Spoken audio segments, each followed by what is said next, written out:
Om Ajnanatimirandasya Jnananjana Shalakaya Chakshurun Militam Nena Tasmai Shri Gurave Namaha Shri Chaitanya Manopishtam Stapitam Yena Bhutale Swayam Rupa Kadahmayam Dadati Swapadantikam Vandeham Sri Guru Sri Yuta Padakamalam Sri Gurun Vaishnavamscha Shri Rupam Sagrajatam Sahagana Raghunatham Vitam Tam Sajivam Sadvaitam Sadvatutam Parijana Sahitam Krishna Chaitanya Devam Shri Radha Krishna Padan Sahagana Lalita Shri Vishakan Vitamscha Nama Om Vishnu Padaya Krishna Preshtaya Bhutale Srimate Bhaktivedanta Swami Niti Namine Namaste Saraswate Deve Gauravani Pracharine Nirvishesha Shunyavadi Paschatya Deshatarine Shri Shri Navadvipa Para Pradipa Sandipa Yama Satatobhya Chetastamohanti Hiyasya Yatnad Tam Kirtayama Prabhupada Devam Shri Bhakti Siddhanta Prachodita Shri Vyasadya Kosham Kushalam Kripalu Samblecha Vagdesha Chayeda Dadyas Tam Kirtayama Prabhupada Devam Achadyate Yat Paratarka Drishya Govinda Murtyujvala Bhaskarena Advaiti Kadyota Kulam Jagatyam Tam Kirtayama Prabhupada Devam Yasyaiva Yadnena Purana Raja Gangamala Keshava Keli Hamsa Satstotra Ratna Vihatiha Loke Tam Kirtayama Prabhupada Devam Shri Radhika Krishna Padara Vinde Sahasa Hritsu Shatamandareshu Aropayadyo Madhure Prativyam Tam Kirtayama Prabhupada Devam Kaushaladher Yasya Sahasra Shastra Shastrati Varshai Pratihanyateti Chanda Kalir Mohachamur Hatena Tam Kirtayama Prabhupada Devam Nana Lasad Gora Sudha Prakasha Palashital Stapita Eva Yena Krishnanu Jana Sangha Vrikshas Tam Kirtayama Prabhupada Devam Yo Nityada Jivati Daivikeshu Nijasu Shikshasu Tusanugami Kripambudir Nanda Shuta Shritatma Tam Kirtayama Prabhupada Devam Nama Om Vishnu Padaya Krishna Preshtaya Bhutale Srimate Bhakti Siddhanta Saraswati Tinamine Shri Barshabana Videvi Daitaya Kripadaye Krishna Sambandha Vijnana Dayane Pravave Namaha Madhuryo Jwala Premadya Shri Rupanuga Bhaktida Shri Gaura Karuna Shakti Vigrahaya Namostute Namaste Gauravani Shri Murtaye Dinatarine Rupanuga Virudhapa Siddhanta Dvanta Harine Namo Gorakishoraya Sakshad Vairagya Murtaye Vipralambara Sambode Padambujayate Namaha Namo Bhakti Vinodaya Sakchidananda Namine Gaura Shakti Swarupaya Rupanuga Varayate Gaura Virvava Bhomestvam Nirdesha Sajjana Priyaha Vaishnava Sarvabhauma Shri Jagannathaya Te Namaha Vancha kalpatarubhyascha kripa sindhubhya eva cha patitanam pavanebhyo vaishnavebhyo namo namaha Namo Mahavaranyaya Krishna Prema Pradayate Krishnaya Krishna Chaitanya Namne Gaura Tvishe Namaha Panchatattvatmakam Krishnam Bhaktarupa Swarupakam Bhaktavataram Bhaktakyam Namami Bhakta Shaktikam Hey Krishna Karuna Sindho Dinabandho Jagatpate Gopesha Gopika Kanta Radha Kanta Namostute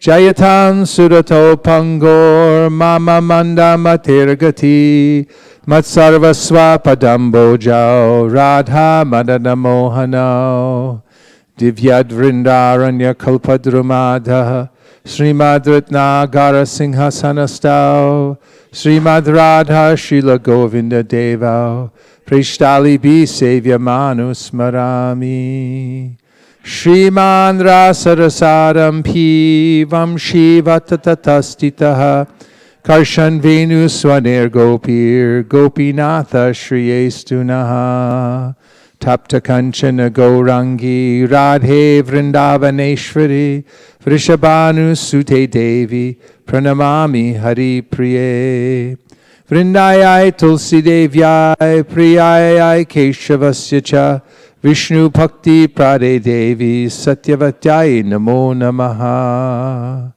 Shri Nishinga Jai Nishinga Jai Jai Nishinga Pralada Desha Jaya Padma Mukha Padma Bringa Matsamo Nasti Papatma Naparadhi Chakaschana Parihare Pilajja Me Kimbruve Purushottama Yuvatinam Yata Yuni Yunam Cha Yuvatau Yata Mano Piramate Tadvan Mano Me Ramatam Twayi Bhumauskalita Padanam Bhumir Eva Valambanam Twayi Jata Paradhanam Twameva Sharanam Prabho Govinda Balabe Radhe Prartaye Tvam Maham Sada Twadiyam Iti Janatu Govindo Mam Twaya Saha Radhe Vrindavanadishe Kurano Mritamahani Kripaya Nijapadabja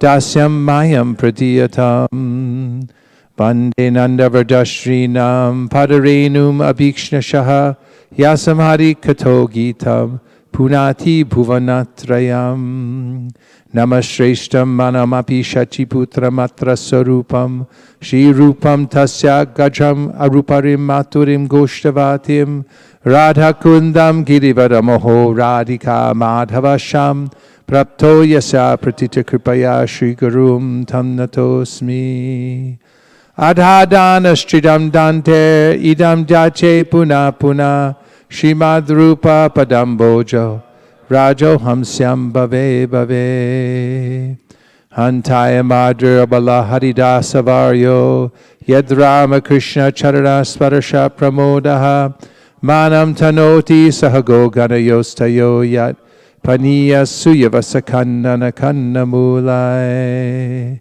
Jaya Shri Krishna Chaitanya Prabhu Nityananda Shri Advaita Gadadhara Shivasari Gaura Bhakta Hare Krishna Krishna Krishna Hare Hare Hare Rama Rama Rama Hare Hare Go Premanande Hari Hari Bo Adi Lila 16th chapter. And while you're there, bring the Madhya Lila 11th chapter, please.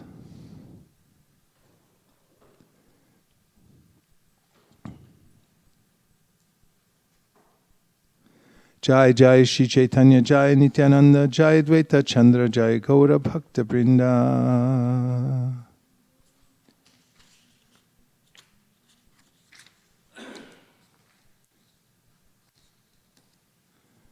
Madhya Lila, excuse me, Adi Lila 16:10.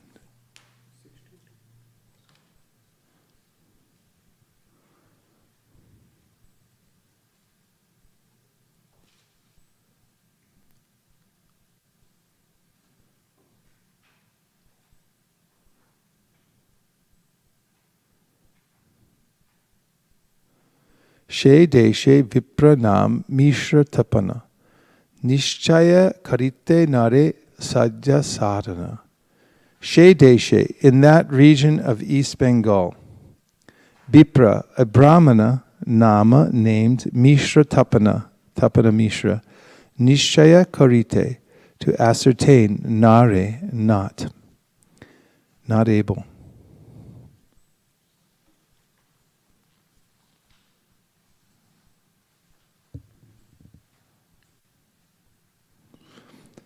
Sadhya, objective, sadhana process. In East Bengal, there was a Brahmana named Tapana Mishra,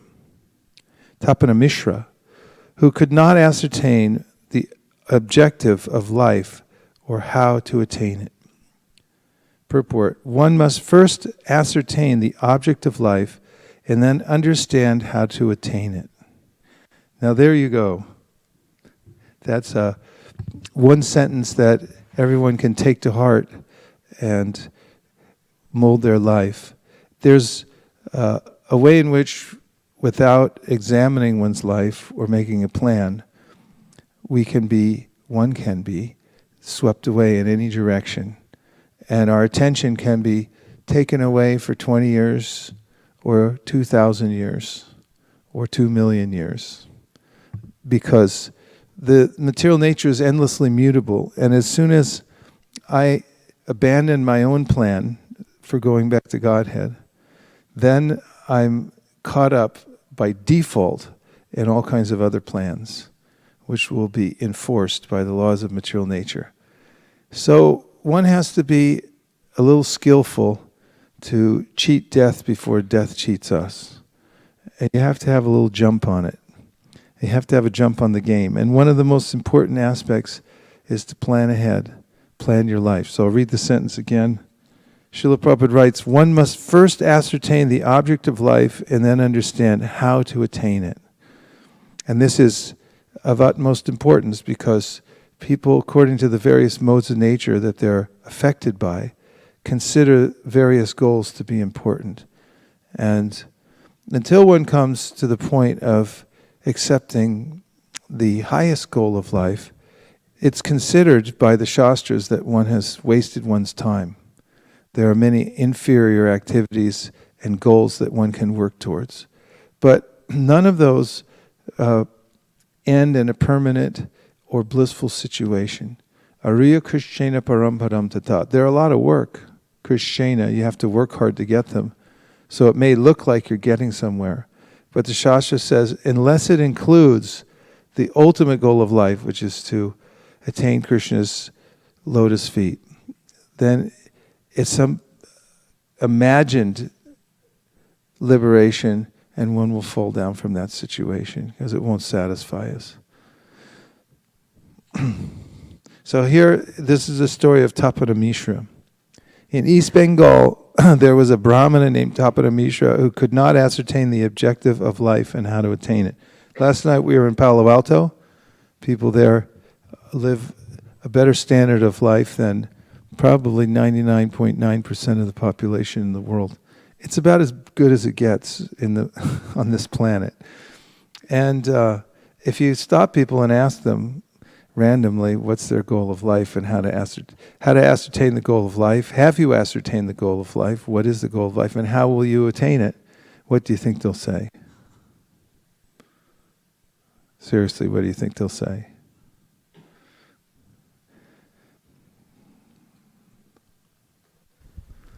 They'll say, we haven't thought about it. Haven't thought about it? If I ask you, Have you ascertained the ultimate goal of life, and how will you attain it? What will you say? In one sentence or two. The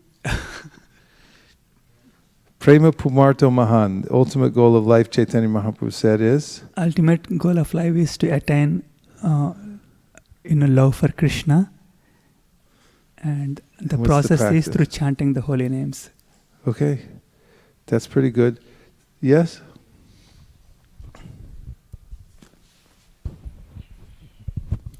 It's actually very good. Yes. Maharaj, yesterday I was speaking to my colleague who was promoted to a very senior person, and he was promoted to where? He is promoted to a higher position in the company. Oh, okay, company. And then he's a PhD from Berkeley and all that. So when I started talking him a little bit, I asked, you need to think a little bit more than what you are, aiming for. And then he literally started, thinking, well, I never thought about it, and I don't know what is the higher purpose of my life. So I was just thinking about, as you're comparing about Palo Alto, the person is brilliant, super brilliant, but then he agreed he wanted to read Bhagavad Gita. That's a good point. It's a very practical thing. We met a young man last night who is from Uzbekistan. He's also going to Stanford. Very intelligent and very interested in he stood and watched the Harinam for a long time. Then he conversed with the devotees and expressed his deep interest in Krishna consciousness. And I could just see awakening intelligence. And even though he's at one of the best universities in the world and so forth, they're not going to tell him what it is. In fact, they're prohibited from telling what it is, because in academic circles, you could tell people all about the religion and God as long as you say it's a myth. As soon as you start saying it's actually true, they'll kick you right out. So it's very difficult, even in the modern academic situations, to ascertain what is the ultimate goal of life.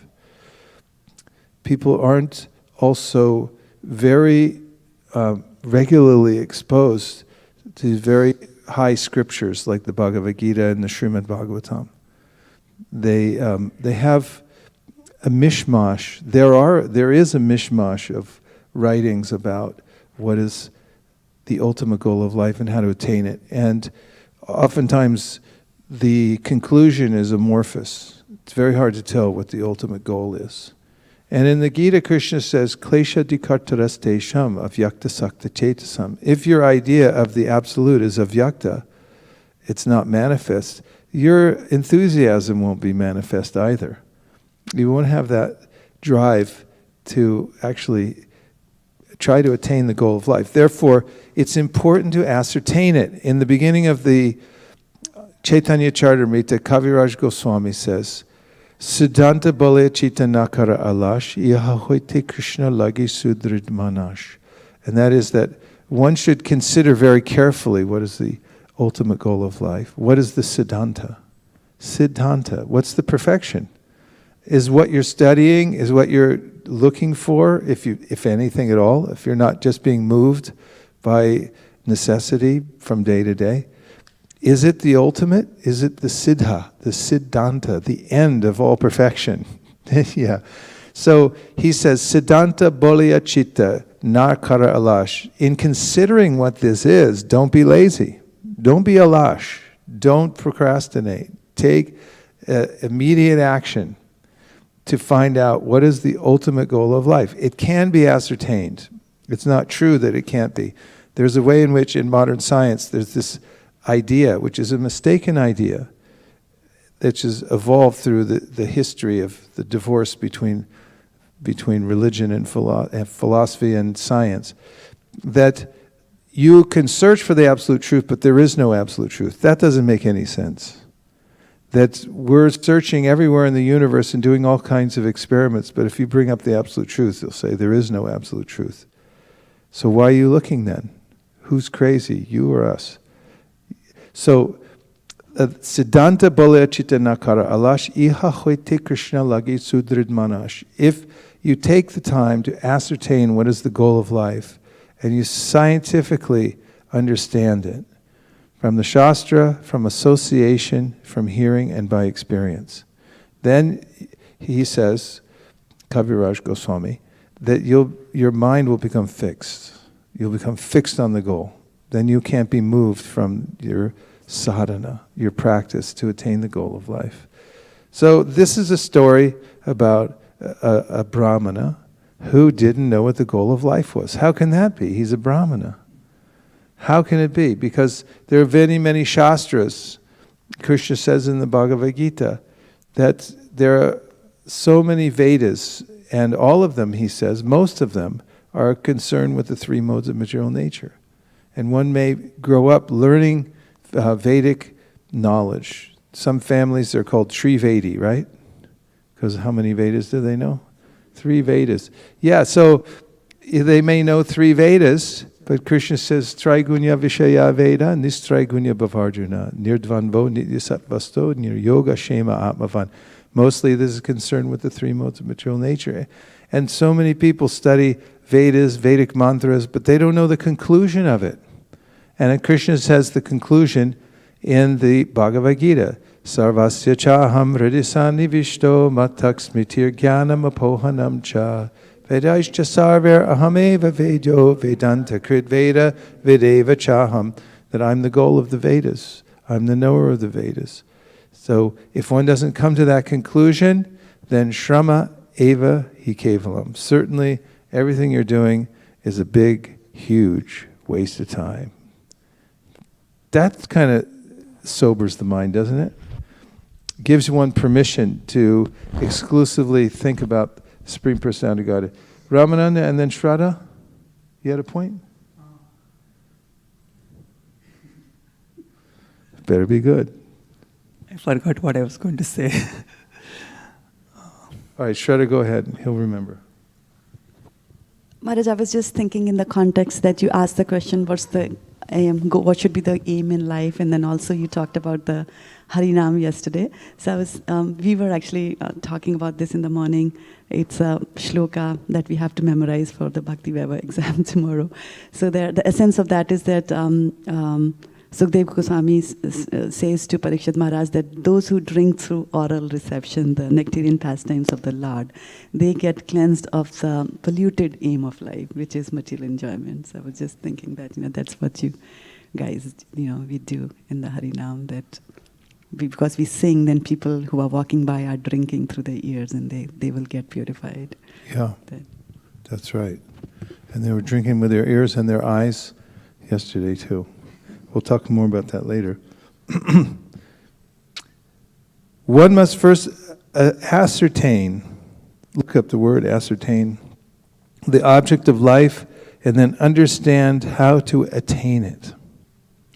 The Krishna consciousness movement is pointing out to everyone that the object of life is to understand Krishna, and to attain that goal of life, one must practice Krishna consciousness, following the methods prescribed by the Goswamis with reference to the authoritative Shastras and Vedas. That's all you need, that one purport. You live on that one the rest of your life. I'm going to read it one more time. One must first ascertain the object of life, and ascertain means? To make certain, exact or precise. To make certain, exact or precise. To find out or learn with certainty. To find out or learn with certainty. And it comes from Middle English, certainin, which means to inform, give assurance. Also from Anglo-French, ascertainer, from Latin, certian, which is certain or certain. First, it was used in the 15th century. First known use. It has to be precise. You really have to know where you're going. And any any self-respecting self-help guru in the world will tell you that this is important. You have to have a vision, mission statement in your life. Otherwise, you're just going in circles.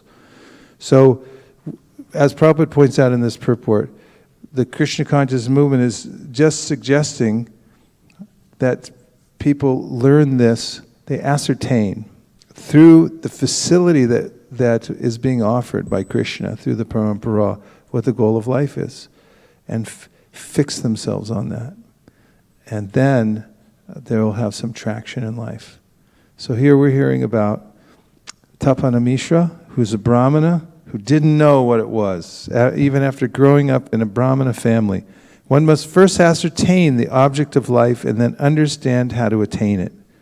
The Krishna consciousness movement is pointing out to everyone that the object of life is to understand Krishna, and to attain that goal of life, one must practice Krishna consciousness, following the methods prescribed by the Goswamis, with reference to the authoritative Shastras and Vedas. So, we got two things here. We have the sadhya and the sadhana. The sadhya is the goal, which is to attain Krishna consciousness. And what's the process? The process is given by the Goswamis. We follow the Goswamis, the direct disciples of Sri Chaitanya Mahaprabhu.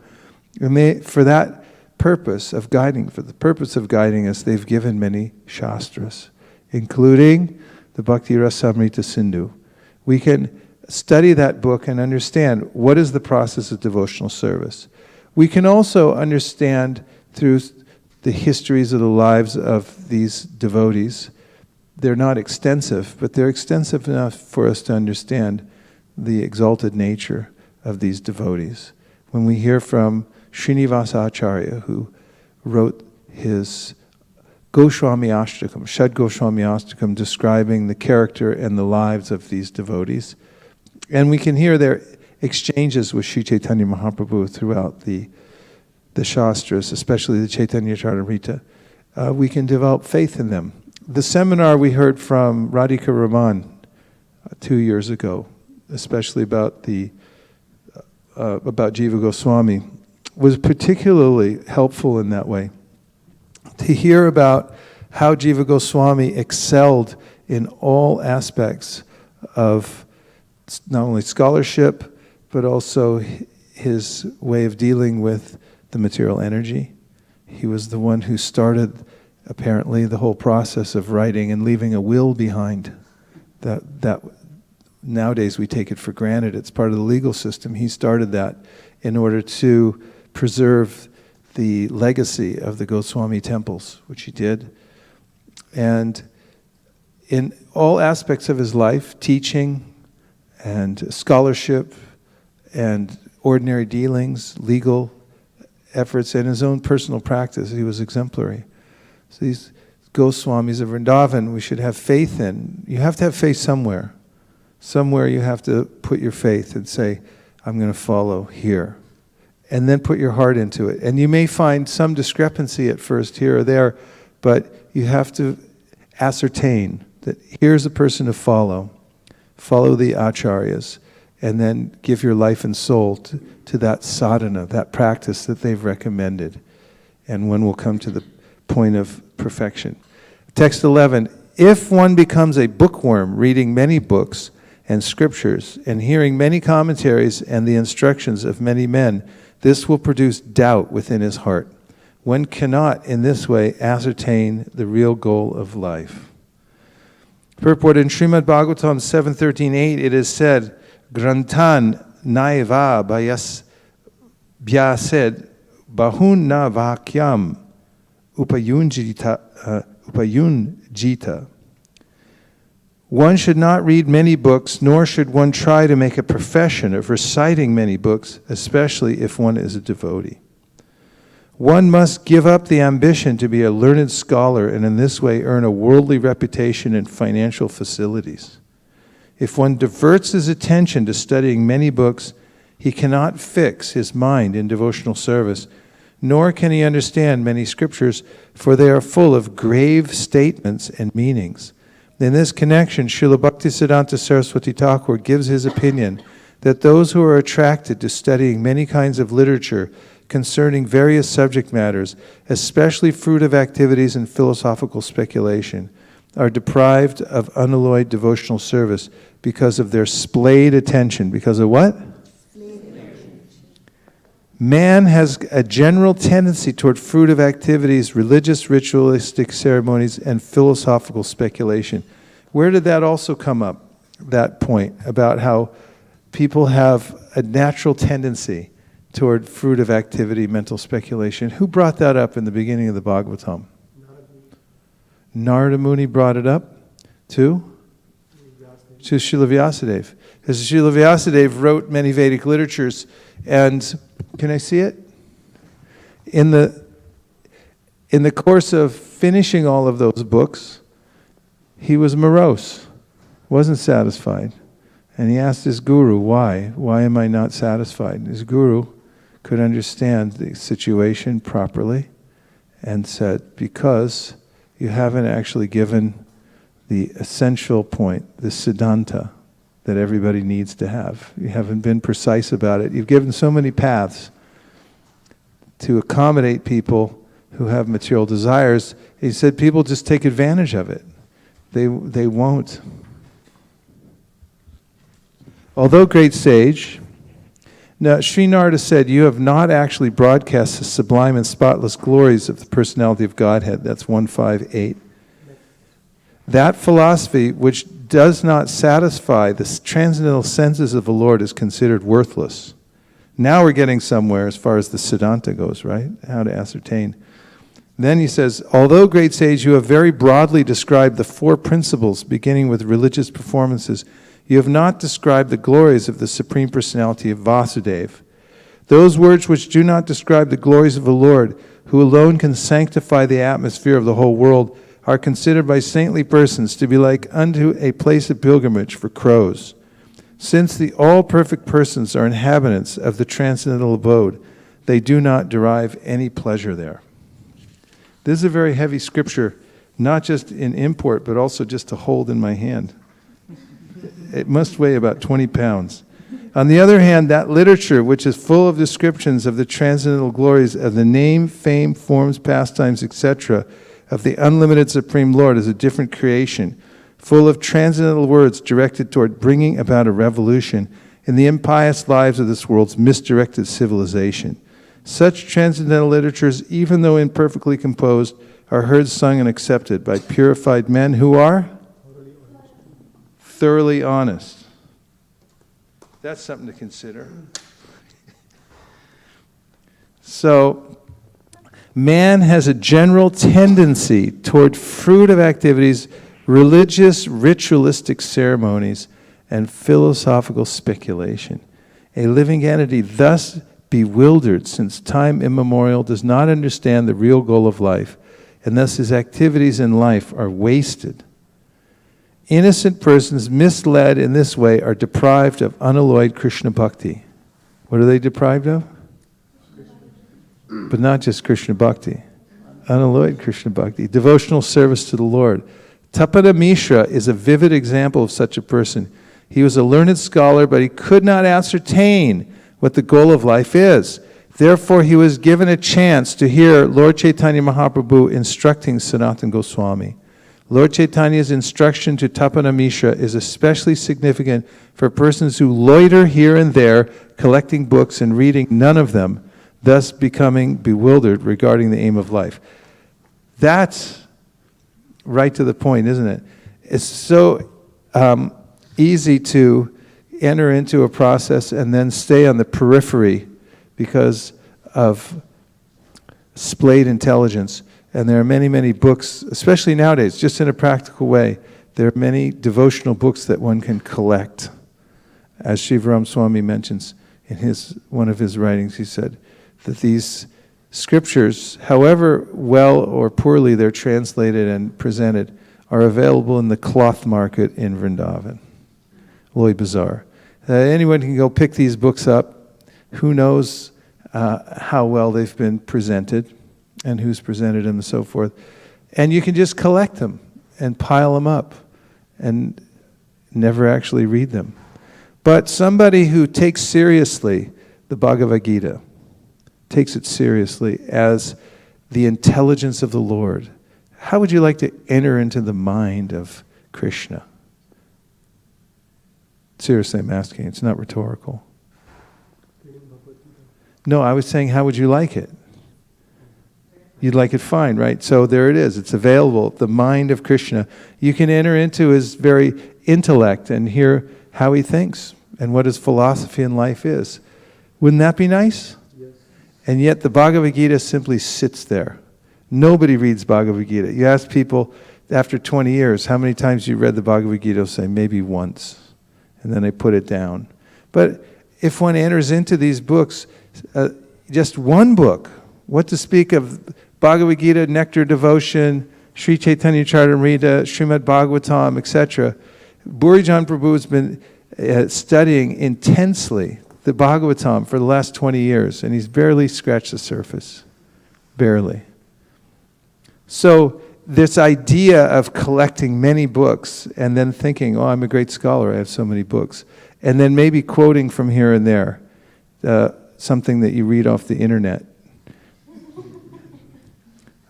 I propose this, I propose that, without actually being able to connect all the ideas and without realizing them in one's own life through intensive practice of humility and service, menial service to the devotees and so forth.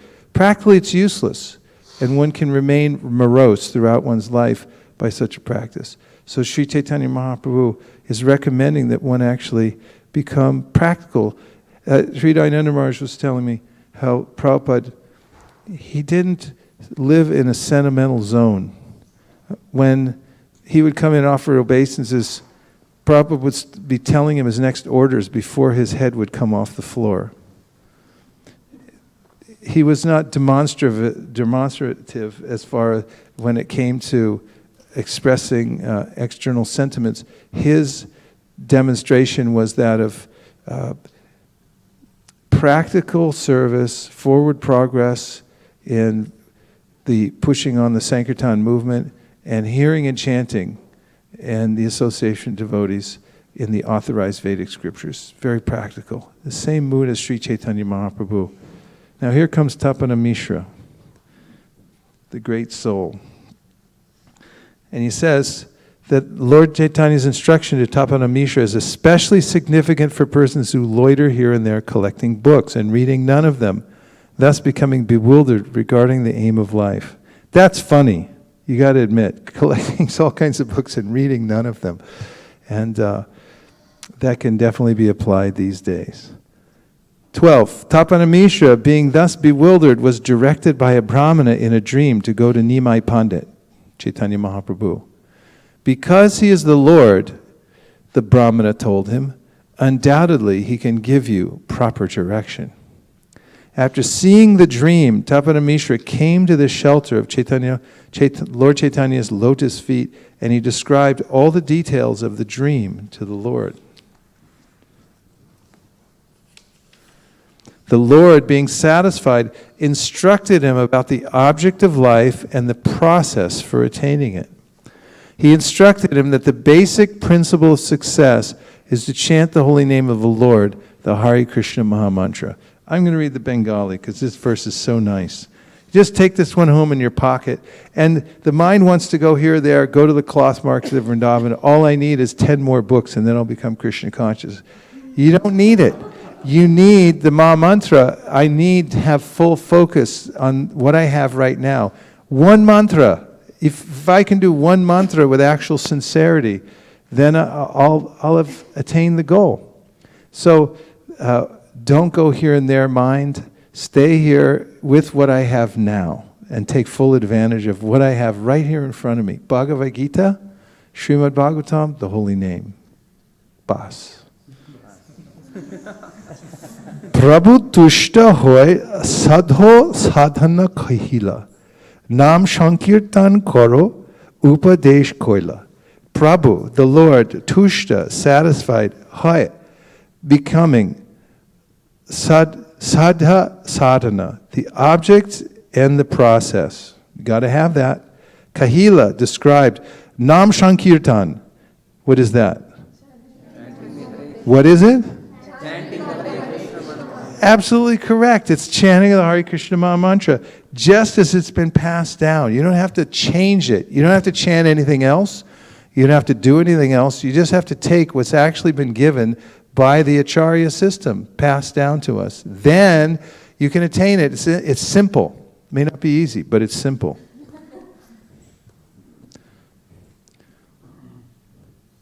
Kantan, simple, kantan.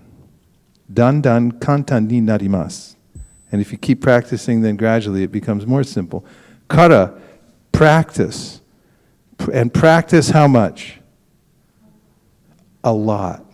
How much are you supposed to practice? A lot. Yeah, you got to be more demonstrative. How much should we practice? A lot. Yeah, that's it. You have to practice a lot. How much are you practicing? A lot. Okay. That's the secret. The secret isn't millions of other books. It isn't traveling all over the world to various places or talking to millions of people on Facebook.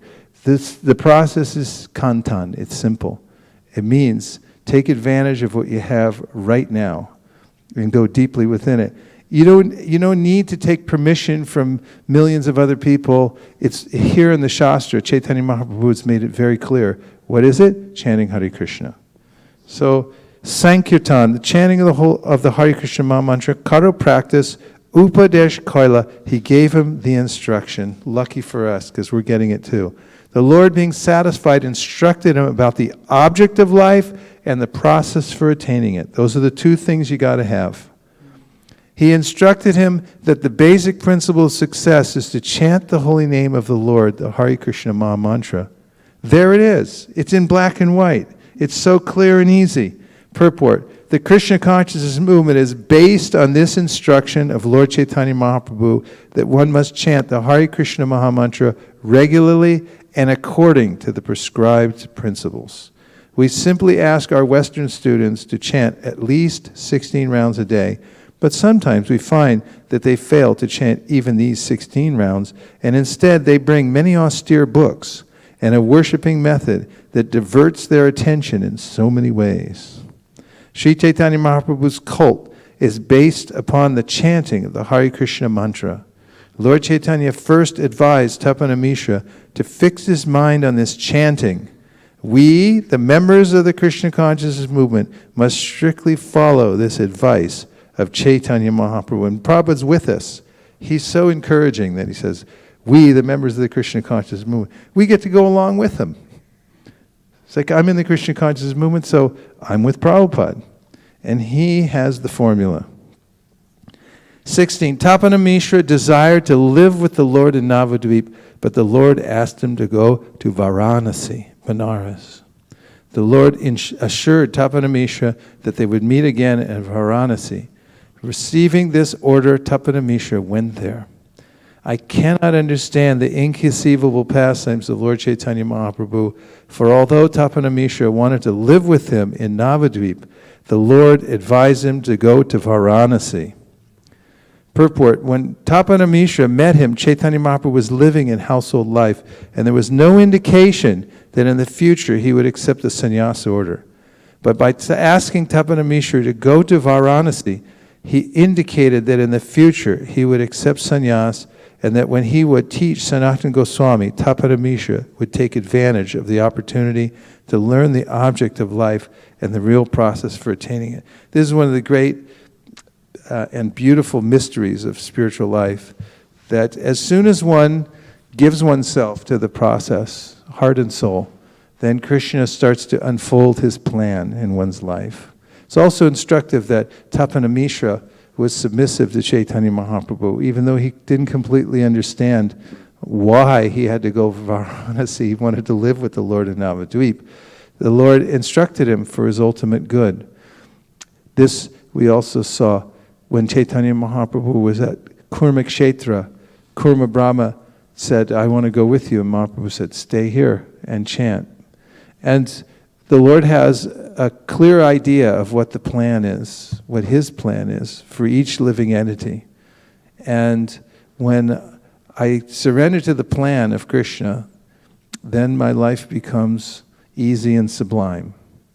When I devise my own plan, inevitably, material nature will go against it. And I'll become disturbed and think, why is everybody always against me? So the smart thing to do is figure out what the Lord's plan is and just follow that and stick with it. And all success is there. You see that even a simple but methodical and consistent approach to devotional service, wherever one lives, whether it's Varanasi or Silicon Valley, is ultimately successful. If one finds an authorized niche for oneself in Krishna consciousness. You find yourself what is the authoritative chain coming down from Sri Chaitanya Mahaprabhu, and you get some instruction, and then you hold on to it with all your life and soul and do the best you can to develop it. And it doesn't matter where you are. You can be in Wisconsin. You could live in Indiana. There's nothing worse than that, living in Indiana. Hope nobody's listening. Well, they know if they live there. There's no place worse than Indiana on the planet.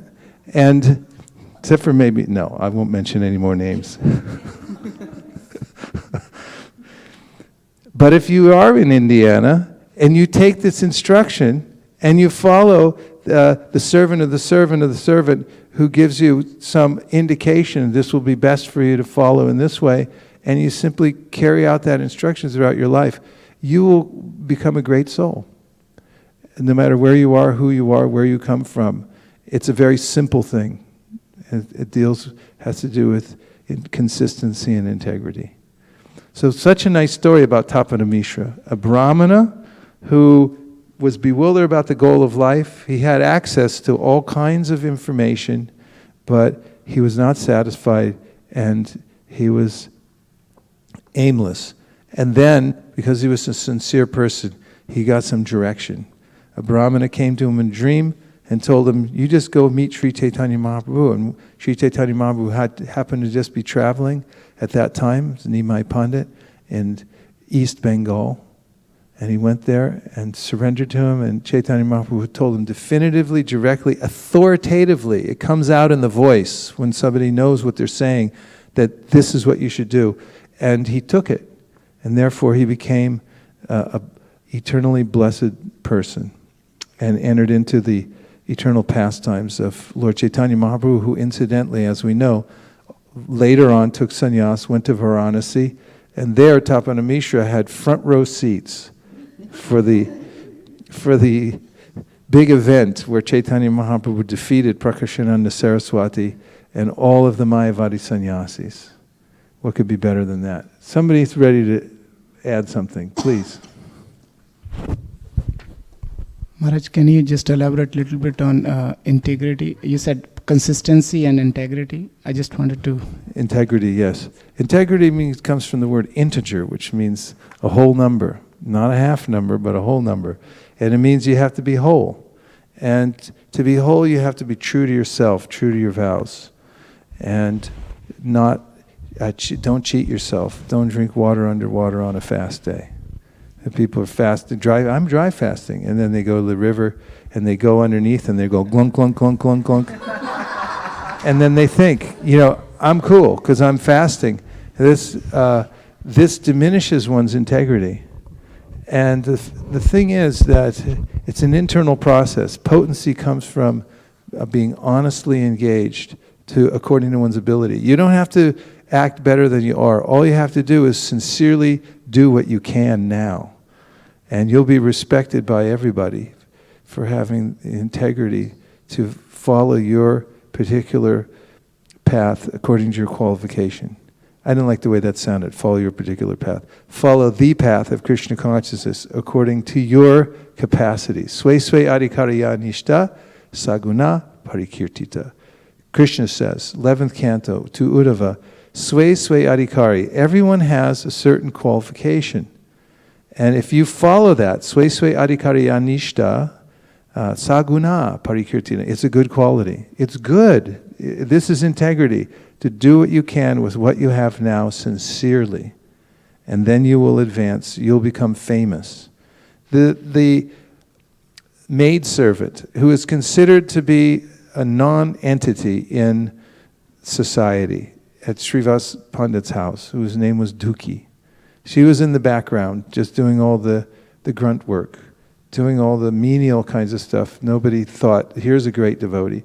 And Chaitanya Mahaprabhu noticed her because of the way she was doing her service, sincerely, not thinking I should be in the front row. No, I'm doing my service given to me, and to do it with heart and soul, and Chaitanya Mahaprabhu then picked her out of the crowd. Mahaprabhu does that. He sees the integrity of the devotee's heart, that I'm doing the best I can with what I have right now. And he understands our restrictions and our obstacles and so forth. And we simply are wholly true to the process of devotional service according to what we can do right now, then we'll have integrity. Yeah. Any other things? Yes. I was just thinking how when you said that Mahaprabhu understands our restrictions and then he picks out of the crowd, but I was just thinking one pastime came to my mind how Digvijay Pandit, before going to him the next day, Mahaprabhu thinks that because he's a great scholar, if I publicly defeat him, then out of shame he would commit suicide. So, and then he arranges how Saraswati himself reveals. So I was just, this pastime shows how Mahaprabhu is very gentle and he understands our mood and our capacity and then orchestrates situations in such a way that we learn the lessons but not be hurt. Suridam Sarvabhutanam, he's the friend of all living entities, the best friend, and the best kind of friend. There are different kinds of friends mentioned in the Shastra. Some of them are fair-weathered friends.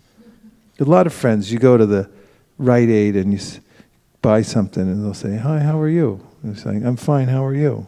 And that's one kind of friend. Friend for a second, for 2 seconds. And there's other kinds of friends that are friends because they're obligated. Of course, they're kind of obligated, but sometimes family members and things like that. But Krishna's not obligated.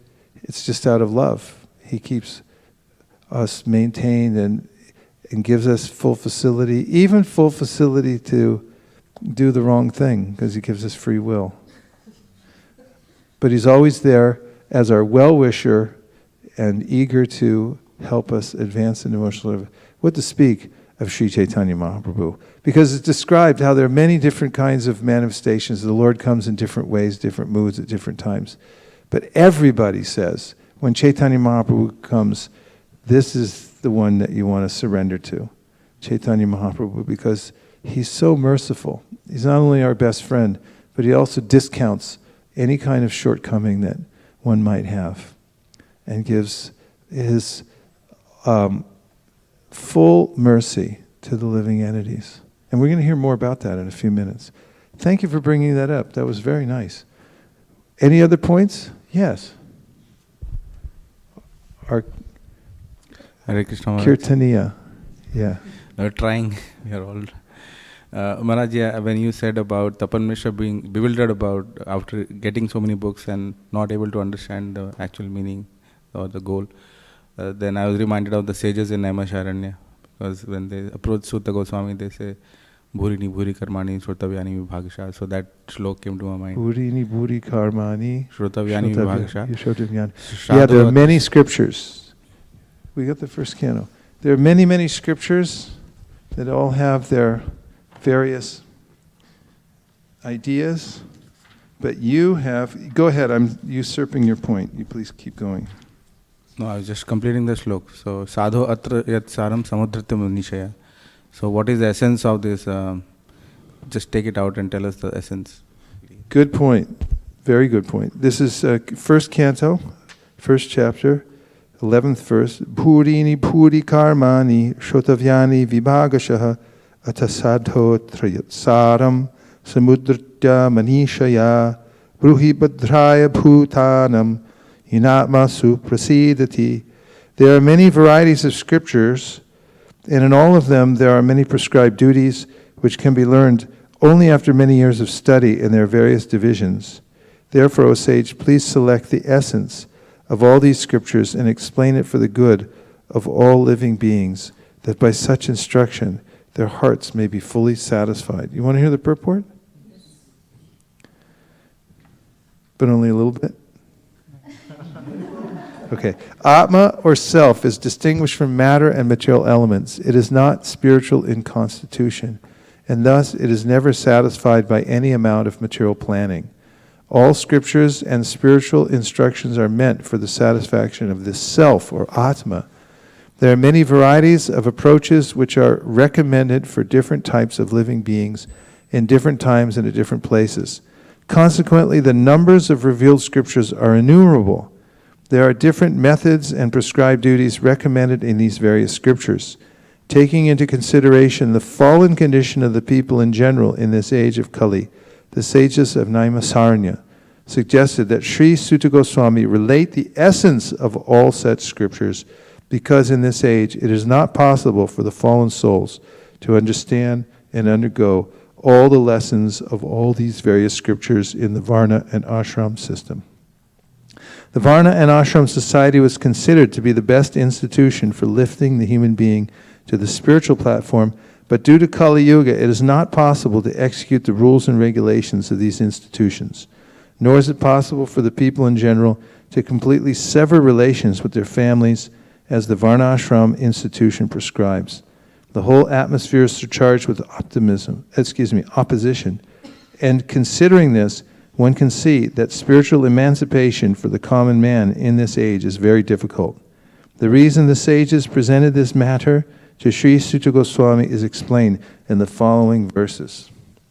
Very well done. Thank you. Any other points?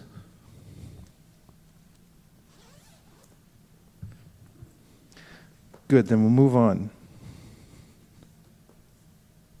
You want to hear some more stuff, right? Yes. In the same context, when they were doing this 1,000-year sacrifice, before Srimad Bhagavatam was actually spoken, all they were getting was smoke, and their faces were becoming blackish because of all this. Yeah. I remember I did a Abhishek in Chicago when we moved the temple from, it was in on Emerson Street, and we moved it to the present location. We had to move the deities, Kishore Kishori, and the Shivaram Maharaj and myself were doing the Abhishekam. I stayed up all night getting ready the ingredients. We had so many ingredients that we used. But I just remember how practically every one of them I had a question about. Where did it come from? What's in it? It's really hard. It's really hard to ascertain. You do any kind of yajna in this age without seeing that things somehow or other are contaminated one way or the other. But the process of chanting Hare Krishna with sincere intention is always applicable and effective in the Kali Yuga. Kalir dosha nidhe rajan asti hikul mahan guna kirtanadeva krishnasya mukta sangha param vrjet. That comes up in the 12th canto of the Bhagavatam. No? Yeah. And there it said that Kali Yuga is an ocean of faults. So don't feel bad. But amidst this ocean of faults, there's one great quality, and that is by the process of chanting Hare Krishna, one can attain all perfection. That's pretty good, right? It's fantastic. Okay. So, looking at Chaitanya Charitamrita, Sri Chaitanya Charitamrita, Madhya Lila 10:119. What is that verse before he puts it up? 10:119. Madhya Lila, who knows?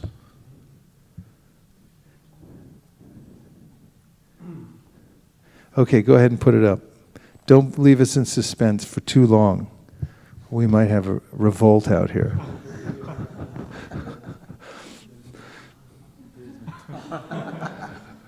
Page not found. Maybe I put the wrong. It's CC Madhya 10:119. Helo dhunitakedaya vishadaya pronmilad amodaya shamyat shastra vivadaya rasadaya chitarpito madaya shashvat bhakti vinodaya samadaya madhurya maryadaya Shri Chaitanya Dayani Thetavadaya Bhuyaramando Daya. So this is a verse written by Srila Swarup Damodar Goswami. What would you give to have a verse by Srila Swarup Damodar Goswami to take around with you? What would you give? Okay, hand it over. I'll give you the verse. Here it is, available to us, these verses written by these intimate associates of Sri Chaitanya Mahaprabhu, and this is one of them. Let's sing it together. Helo Tunita Kedaya Vishadaya Pron Milad Amodaya Shamyach Chastra Vivadaya Rasadaya Chitar Pito Madaya Shashvad Bhakti Vinodaya Samadaya Madhurya Maryadaya Shri Chaitanya Daya Nideta Vadaya Bhuyaramando Daya. One more time. Shri Chaitanya Daya Nideta Vadaya Bhuyaramando Daya. So here we have a verse from Sri Chaitanya Mahaprabhu's most intimate associate, Bhakti Swarup Damodar Maharaj.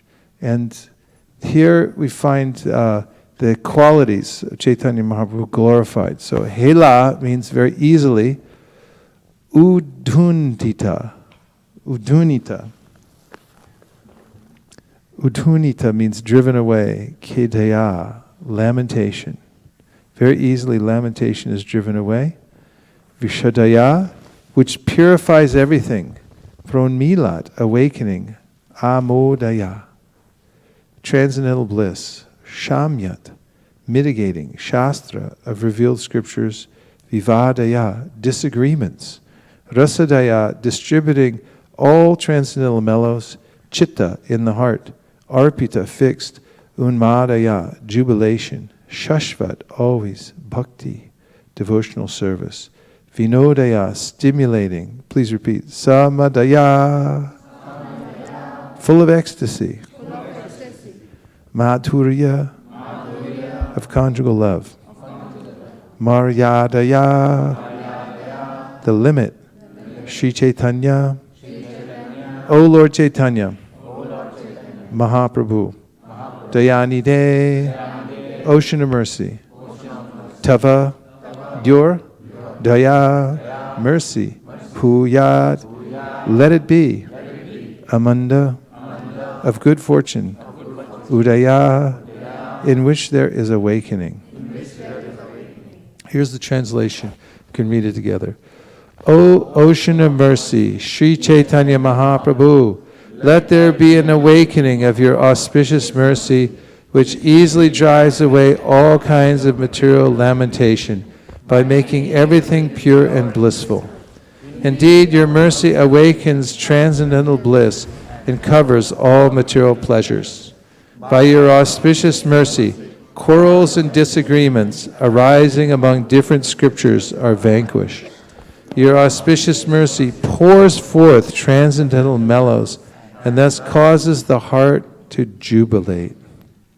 Your mercy, which is full of joy, always stimulates devotional service and glorifies conjugal love of God. May transcendental bliss be awakened within my heart by your causeless mercy. Purport. This important verse, Sri Chaitanya Chandrodaya Nataka 810, specifically describes the Lord's causeless mercy. Srila Bhaktisiddhanta Saraswati Thakur explains that Sri Chaitanya Mahaprabhu, who is the most magnanimous personality of Godhead, distributes his causeless mercy in three ways to the conditioned soul. Every living entity is morose in the material world because he is always in want. He undergoes a great struggle for existence and tries to minimize his miserable condition by squeezing the utmost pleasure out of this world. But the living entity is never successful in this endeavor. While in a miserable condition, a person sometimes seeks the favor of the Supreme Personality of Godhead But this is very difficult for materialistic people to obtain. However, when one becomes Krishna conscious by the grace of the Lord, the fragrance of the lotus feet of the Lord expands, and in this way a materialist may gain freedom from his miseries. Actually, his mind is cleansed by his transcendental connection with the lotus feet of the Lord at such a time when is enlightened by the loving service of the Lord. So one thing is mentioned in this verse is that, you were going to say? That in the material world, everyone is morose.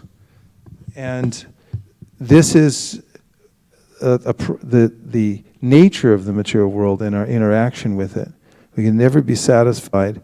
And even if one goes to the higher planetary systems, where things are a lot better than they are in Mountain View, they look better, they feel better, but still there's a pinprick, and there's this feeling of dissatisfaction because of not being connected to Krishna through pure loving service.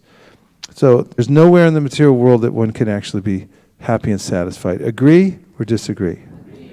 Why do you agree? Hansapriya's hand shot up. Okay, go ahead. Give her the mic. Let's hear it. Sing the blues back there.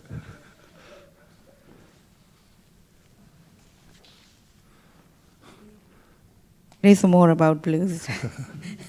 So I had a work corporate party that had to organize, and part of that was put a music. And one of the song, music has its way to you. So one of the song caught my attention, and actually I thought, let me go play it again. And I played it again, and I was so much troubled by it because the pieces and beats of the song would go in my head, and I feel frustrated that, it gets in my head, but it does not give me the complete satisfaction. It made me feel so much more fortunate that I have a holy name, because each and every word can give me complete holistic satisfaction. But those little pieces and bits, nothing but just drives me crazy. So that's a nice, that's a very practical, something that's relatable and that one can experience. We'd like to welcome all the devotees who have joined us online this morning. Please turn toward the camera and give them a Hare Krishna. Hare Krishna. Thank you very much. Nice, Hansapriya, that was good. Very poetical, in fact. Little pieces. You can see the little fragmental parts of material sound put together in such a way that they're meant to be appealing. She's got more, too. Just to add to that, the song is called Piece by Piece, but it made me fall apart. Yeah. Nice. Very good. Well done. Yes. So I was hearing once, and the speaker said, well, in the material world, you have a trajectory which begins at pain and ends at pain. In the middle, you come to, as she was saying, a very flimsy ground of happiness which is not substantial. And then on that, I think Bhurijan Prabhu was mentioning, and take shelter of Govardhan because it is grounded. So you'll get grounded in a real substantial happiness. Very nice. This is helpful. This is Sambandha Gyan. This means we actually have to become fully aware of our existential position and condition. And there's an interesting way in which one might be even aware of the fact that one's suffering, but still be attached to the situation and not want to give it up. But that means not being fully aware. Because when there's a full awareness that there is only misery in the material world and there's an alternative, then it's our nature to go for the alternative. Vishaya vinivartante nirahara sadehina rasavarjam rasopyasya param drishva nivartate. If we can actually experience the higher taste, or at least intellectually understand that it's there. If someone presents to you a better opportunity than you have now in your professional life, you may test it a little bit, because what if you give up what you have now and then it actually turns out to be worse, right? Possible, isn't it? But you research it, you find out, no, it actually is. It's 5 times the money and half the work. And that you find out that that's verified. Everyone's smiling. Call up your boss. Bye. No more allegiance. And there's a way in which, through Sambandha Gyan, one can understand the anomalies of this material world are permanent.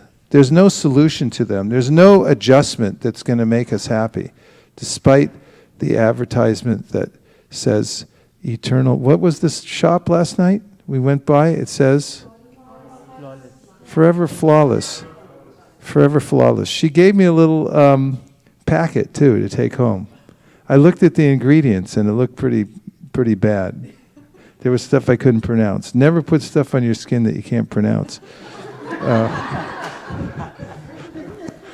I was thinking that's a bad start for the Forever Flawless Corporation. Yes, and we have from the internet. Here comes the mic all the way up to Shraddha. Thank you. I'll tell the name later.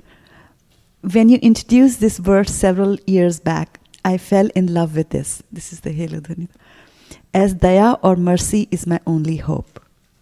Your servant, Dayanidhi Das. Jai, Dayanidhi Prabhu, Hare Krishna. Okay, what else? Anybody else from the internet? Okay, text in from the internet. At least give us a Hari Bol.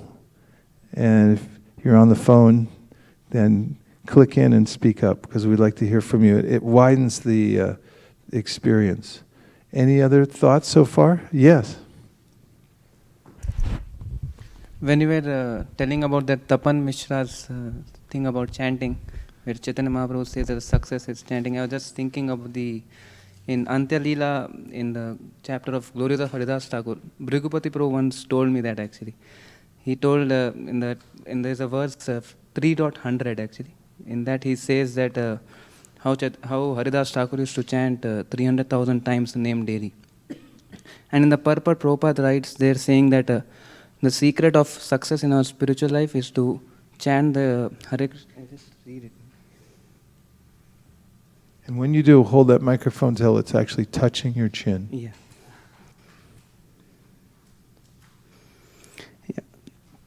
Prabhupada writes, we can follow his example, however, by chanting 16 rounds of the Hare Krishna mantra on beads every day and offering respects to Tulsi plant. This is not at all difficult for anyone, and the process of chanting the Hare Krishna mantra with a vow before the Tulsi plant has such great spiritual potency that simply by doing this one becomes spiritually strong. Therefore, we request the members of the Hare Krishna movement to follow Haridas Thakur's example rigidly.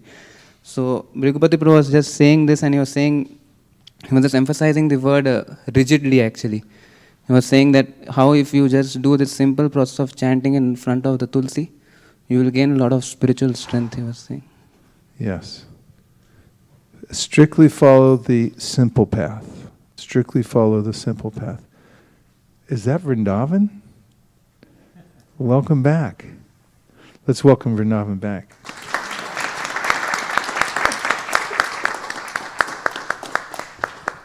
I didn't recognize you at first because you grew about 2 feet. Okay, now we have somebody else from the internet. So first is Vinay Madhavi Devidasi and Anandasa saying Hari Bol to you. From Alaska. And there's a question from Dayanidhi Prabhu. Actually, I had missed it. He had sent it earlier. So he's saying, I like cheat death before death cheats you. How much to practice? Practice a lot. Can you explain more on what does it mean to do the best you can?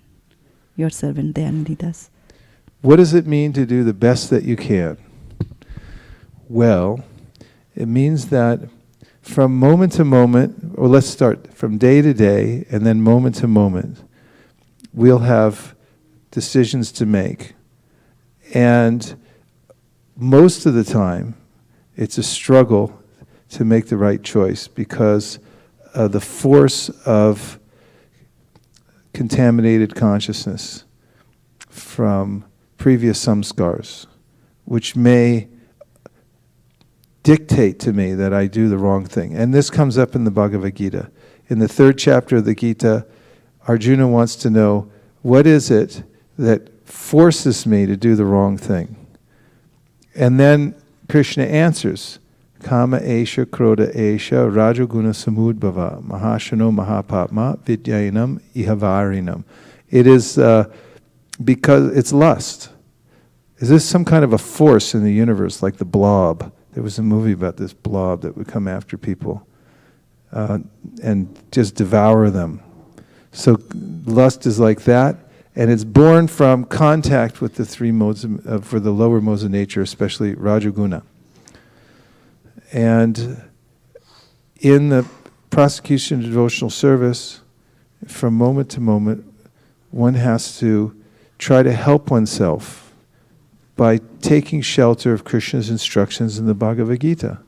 If you hear that before you start your day, you have a better than even chance of making the right decisions. What was this question again? What does it mean to do your best? And so you have to try to take advantage. To do your best means to try to take advantage as much as possible with whatever you have right now. And also don't begrudge the fact that you're not at a higher level. Just take advantage of the level you're at now and of whatever facility you have now. Do the best you can with what you have, and you'll get more. And if you sincerely try to apply that, then you'll advance. And yeah, Krishna knows your heart. If you try to do the right thing, even if you fail, then he'll help you. He'll help you anyway, but if you try to become sincere in that, he'll help you more. Anything else? Okay. All right, so I'm going to continue on this purport because it goes on, starting with, there are many different types of scriptures. And I'm back to Madhya Lila 10:119. And I'm on the second. Oh, there are. There are many different kinds of scriptures, and by reading them, one often becomes puzzled. But when one receives the mercy of the Lord, his confusion is mitigated. Not only are scriptural disparities resolved, but a kind of transcendental bliss is awakened, and in this way, one is fully satisfied. The transcendental loving service of the Lord constantly engages the conditioned soul in serving the Lord's lotus feet. Through such fortunate engagement, one's transcendental love for Krishna is increased. One's position is thus completely purified, and one is filled with transcendental bliss, accompanied by the spirit soul's jubilation. I mean, it's poetical, isn't it? We got to hear it again, maybe piece by piece. But first of all, there are many different kinds of scriptures. And last night, when I was talking to people along the pathway there, along the Marg, the Palo Alto Marg, I met different kinds of people who were influenced by different kinds of scriptures. And although one might argue that we're presenting a very non-sectarian process that can be taken advantage of by anybody, anywhere, I met at least one couple last night when I showed them the Bhagavad Gita. They seemed to recoil a little bit because the man said, "I'm a Christian." And I honored him for being a Christian, but still there was an immediate repulsion that he had. And we might notice that all over the world people have various ideas about religion and the process for attaining the ultimate goal of life. And they may even vehemently oppose people who have a slightly different idea. Even within the same religion, someone might have a slightly different idea. Therefore, you go up and down the street, say maybe in Dallas, Texas, you'll find a lot of churches, and they may have different names. Like, even in the same discipline, and I use that word, well, anyway, even in the same genre of Christianity, there are people who are opposed to the other practitioners for various reasons, because they don't do it exactly the way they do it and so forth. So there's a lot of disparity when it comes to the idea behind spiritual practice. And there are many different kinds of scriptures. And Prabhupada says one may become puzzled. So this can be a problem, that people become puzzled by all these different options that they have. But, Prabhupada writes, when one receives the mercy of the Lord, his confusion is mitigated. Not only are scriptural disparities resolved, but a kind of transcendental bliss is awakened, and in this way one is fully satisfied. So this is an important breakthrough for one going back home, back to Godhead, is to have these disparities resolved by receiving the mercy of the Lord. That's why it's important to practice, not just read various scriptures, although that is part of the practice. But if one receives a little bit of enlightened knowledge from the heart by the mercy of the Supreme Personality of Godhead, one can see how all the Shastras are interrelated. One becomes Shastra Sunipuno, which means sort of a very wise person in understanding how the Shastras are interconnected. And even the different religious processes of the world that seem to have a different approach to the Supreme. Great acharyas like Bhaktivinoda Thakur, for instance, would give examples about how it's the same entity that we're observing through the process. We're just looking from different distances and different angles of vision. For instance, a mountain, when observed from a long way away, looks like a hazy cloud. But when one gets closer, one sees it has some form. You can actually see the peaks. And when you actually get on the mountain itself, then you see that there's many features you hadn't anticipated. There even are people living there, or animals and trees and so many things. So according to one's proximity and familiarity, one can derive much more and see the overall picture very clearly, and it is not confused by there being various scriptures in the world. He goes on, the transcendental loving service of the Lord constantly engages the conditioned soul in serving the Lord's lotus feet. So this is an important point that Rupa Goswami brings up in his teaching about devotional service. Anushilanam, Krishna Anushilanam, means that one must be favorably engaged in the service of the Lord. And the verb is shil. Shil means that you have to engage your senses and your mind. It has two meanings. One meaning is that there's a deep internal meditation on the Lord.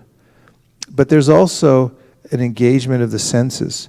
And there was actually a lot of argument about this verse after Rupa Goswami wrote it, which was, in our line, resolved by Srila Vishwanath Chakravarti Thakur, who said that we should not just try to internally meditate on the Lord and our relationship with Him, but we should also cultivate, the word means, the kind of service that was performed by Rupa and Sanatan and the other Goswamis. But he mentioned Rupa and Sanatan in Vrindavan. Although they have their eternal forms in the spiritual world, they practically applied the principles of devotional service when they lived in Vrindavan. They were asked by Sri Chaitanya Mahaprabhu to go to Vrindavan and re-establish the holy places, excavate them, and also to write scriptures. Exegetical endeavors, Prabhupada calls it, means they wrote books. And that takes a lot of work. And especially at that time, it means you got to employ people in writing, and there's editing to be done. There's, even simple things that Prabhupada did as well, like getting paper. Prabhupada had to spend all the money he would use normally for eating on buying paper. And then he had to carry it, so he'd spend the rest of his money on the rickshaw that would carry the paper to the printer, because he was following the footsteps of the Goswamis. They did that, he did it too, and he engaged us in doing the same thing, engaging one's senses. There is sometimes a misconception that real devotional service starts when all the sense engagement stops, and then it becomes just an internal process, and one retires. But actually, Vishwanath Chakravarti Thakur says, no, we follow in the footsteps of the Goswamis, and we're very fortunate to follow in footsteps of our Acharya, Srila Prabhupada.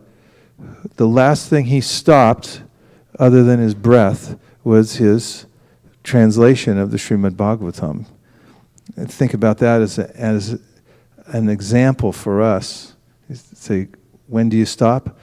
And it reminds me, when we were in the yatra 2 years ago, and one of the brahmacharis started a kirtan on the bus, and it went for 2 hours, and we got off, and some of the devotees were amazed. They said, he just chanted for 2 hours straight without stopping. I say, how'd you do that? And he goes, well, nobody told me to stop.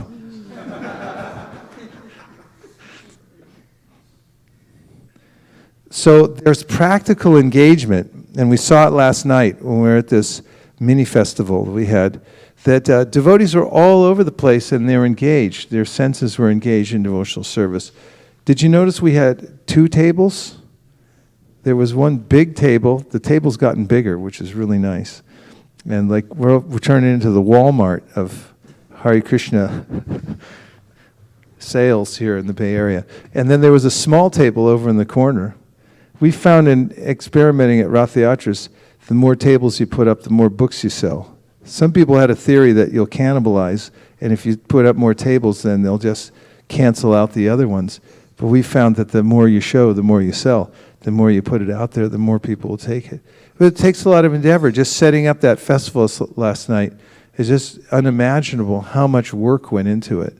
All the devotees carrying that stuff around and then taking it down at the end, and where to put it, and how the things plug in, and how the lights were pointed. All the work that went into that process was what Prabhupada is describing here as using one's senses in order to push on Krishna consciousness. This is the mercy of Sri Chaitanya Mahaprabhu to give us this kind of engagement, to spread his movement all over the world. So then Prabhupada goes on. May I go on? Yes. Okay. Thus, the transcendental causeless mercy of Lord Krishna is manifested in the heart of the devotee. At such a time, material needs no longer exist.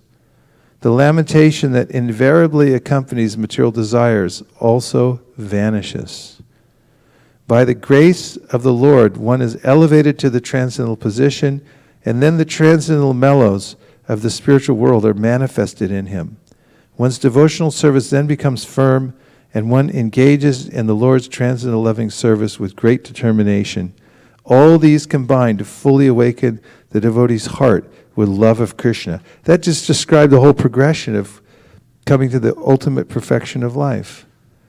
And it's very optimistic and encouraging, don't you think? You feel encouraged? Yeah, what do you feel encouraged about in that?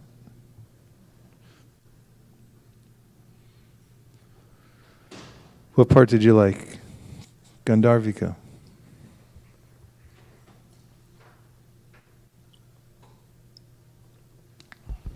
I like the part where there is a hope that all our lamentation would vanish, because in the beginning of the class also we said how the living entity wants to get happiness, extract it out of this material existence, and it's not happy.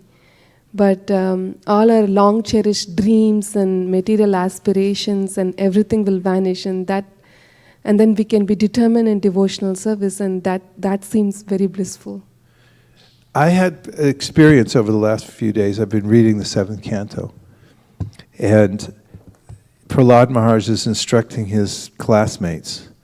They're just kids, but he tells them rather directly about the nature of the material world. And in it, he comes out and says, there's absolutely no happiness here at all. In fact, he said, the minute you start thinking about becoming happy in the material world, that's when you get distressed. And that's when all the misery comes. And he categorically denies any happiness in the material world, just completely closes the door on it. And the experience I had from hearing that is that I felt enlivened. I felt that now I could turn my attention fully to devotional service and not be weighed down by the prospect that maybe I missed something here in the material world. Here comes the mic. In some design schools, they have developed a course which is rigged to fail. Whatever you do, you will fail. And they give projects. Whichever angle you take, it's a failure. And then after the students come and they are just bewildered. What went wrong? I mean, there are 90 students trying from different angles and there is no success. And the professor tells, wait, it was rigged to fail. Then he gives a different understanding. So I was just thinking that this is how Srila Prabhupada is repeatedly indicating. I mean, no acharya, no statement in Bhagavatam says, well, there's 0.05%. No, it's not there. So that we can start looking. And another point which I really liked is that it doesn't end on a low note. There is a high note of solution also. Like many other traditions would say, well, it's bad, just end the desire like that. But here there's a solution. So it ends on a high note. Yeah, nice points. And we got to get the URL for that school so we can make sure to get everyone signed up. Wonder what their transcripts look like. How'd you get all Fs, kid? Got a 0.0 average. Whoops, I went to the wrong design school. Yeah, Srivas. School was rich to fail. It was rich to fail? There's that verse in the 15th chapter of the Gita where Krishna tells how the material world's a confusing mess and we don't know how we got here. But then he says, cut it down and then go back to Godhead. So as we were just hearing from Harivamsha, there's a way in which there's a very positive solution to this conundrum of the material world. And that's also described in the further sentences here where it's the lamentation and desires, the lamentation that invariably accompanies material desires also vanishes. That's really a loaded sentence, isn't it? The lamentation that invariably accompanies material desires. That's something like a sutra you can keep. And if you wonder at any time, you might notice sometime, I feel morose. Look up morose. And then you can understand what's causing it. This also comes out in a section of the Bhagavatam that I mentioned earlier, and that is Srila Vyasadeva was morose. Why was he morose? And Narada told him the answer, you're not Krishna conscious enough. That's it. It's a simple thing. As soon as you're not Krishna conscious enough, then you're going to feel morose. And as long as there's any tinge of material attachment, then there's going to be that feeling of moroseness. But Chaitanya Mahaprabhu replaces it in a practical way. He gives us something superior. What does it mean to be morose? Just for the record. Morose is an adjective, gloomily or suddenly ill-humored as a person or mood, characterized by or expressing gloom. Gloom. Anybody ever here feel gloomy? Okay, then he continues. By the grace of the Lord, one is elevated to the transcendental position, and then the transcendental mellows of the spiritual world are manifested in him. The transcendental mellows of the spiritual world are manifested in him. And we can take it on faith in this process, because whatever preliminary experience we may have in devotional service will prove to be effective, and we can see how that works. And we can also understand by extension that these other proclamations about what will happen at later stages will also come to pass. It's so kind of hard to understand sometimes, as mentioned by Srila Vishwanath Chakravarti Thakur, if you tell a child about conjugal relationships, he won't be able to understand it. You say, someday you'll get married. You go, nah, I'll never get married. And there's a way in which from the beginning stages of devotional service, it may be difficult to understand the melos. Or one also may have received, and most people do, some kind of little samples. They're little tiny capsules of this experience that one can get in the very beginning. Even the people walking down the street in Palo Alto last night who saw the holy name, and it's just such a feast to sit there and watch people's eyes when they come around the corner. That's one of my favorite vantage points, is being able to see people come, they hear the sound, and then when they actually come from behind Pizza My Heart, and they can see the setup. And then I watch their eyes, and there's kind of a recognition and then a double take, and they're trying to figure out what it is, and then they kind of smile, then they try to restrict themselves from smiling, and then depending on their personal disposition, they may become attracted to the books or whatever it is. It's very interesting to watch how people become taken in. But Rupa Goswami says that within that first exposure, first, second, third, doesn't matter, but within that exposure to hearing the holy names, that soul is getting a glimpse into bhakti. Because those vibrations that are coming out from the Harinam party and that are transported through the written word and the books that we're distributing actually have a profound effect on the living entity. Yeah, we used to chant these verses. Yada bhaso pyudyan kavalita bhava tvanta vibhavo drishan tatvandanam api dishati bhakti pranayinim. Means that even somebody who's completely blinded by material life, gets an inkling for bhakti because of hearing the holy name. So there's little capsules. Somebody gave me these little tiniest little capsules. You can barely even see them in your hand. They're full of peppermint oil. Have you ever seen these? I got to find where they're coming from. Somebody gave me some. They're tiniest little things, but inside each almost microscopic capsule, there's this really pure peppermint oil. And if you put it in your mouth, then in a few seconds, when the capsule dissolves, then it's more like a globule than a capsule, because it's round, to be more precise. And then the flavor comes out in your mouth. And if you swallow it without tasting it, then later on you experience this peppermint. And I just imagine how from this chanting and distribution process, these little tiny globules are floating through the air. It's mentioned in the Shastra, it's not so far off, that there's saffron mercy particles that come from the speaking and the chanting of pure devotees. So it's poetically presented like that.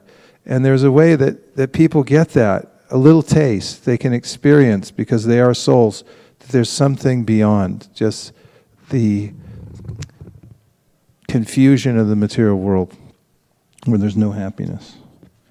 So finally, in the last paragraph, Prabhupada writes, in the beginning, a conditioned soul is bereft of Krishna consciousness and is always morose in his material activities.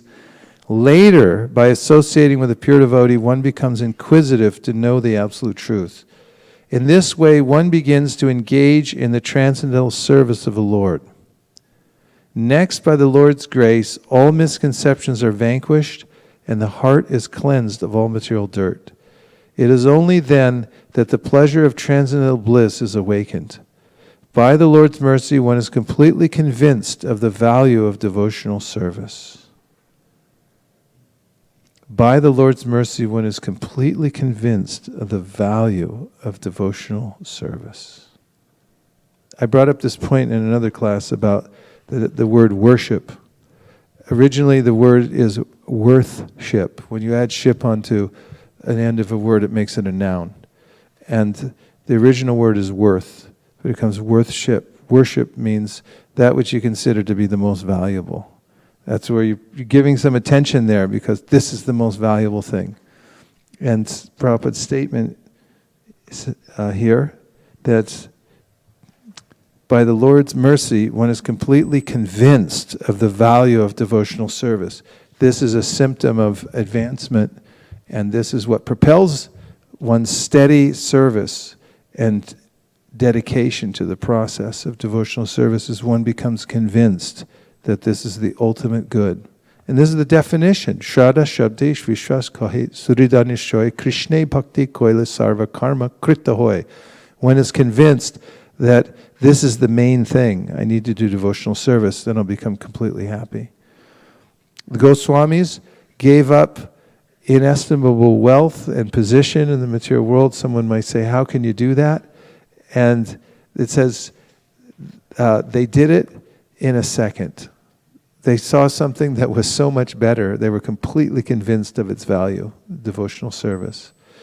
And when one becomes convinced, you're already convinced, but when one becomes convinced about this value of devotional service, then what else is there to work for? Where else would one put one's attention? All other things that one has to do in one's life go on as just in an automatic way in order to maintain oneself, because that's necessary also. But one's heart and soul goes into devotional service and how to become more involved in devotional service. What do you think? Srivas Panda gave me a thumbs up.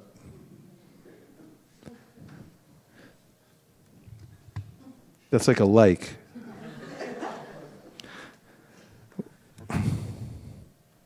When one can see the pastimes of the Lord everywhere, he is firmly situated in transcendental bliss. Such a devotee is relieved of all kinds of material desires, and he preaches the glories of the Lord all over the world.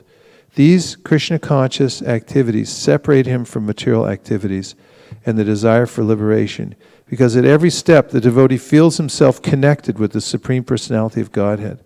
Although such a devotee may sometimes be involved in household life, he is untouched by material existence due to his constant engagement in devotional service. Thus, everyone is advised to take shelter of devotional service to become happy and liberated. We rest our case.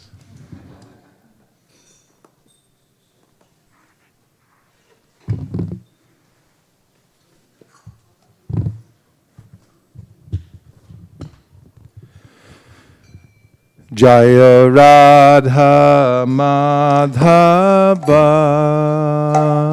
Kunja Bihari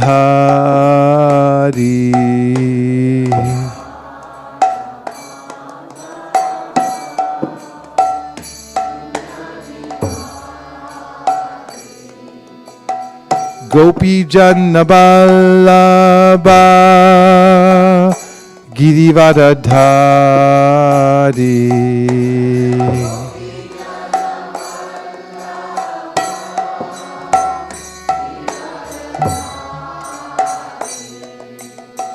Gopi Jannaballabha Girivardhari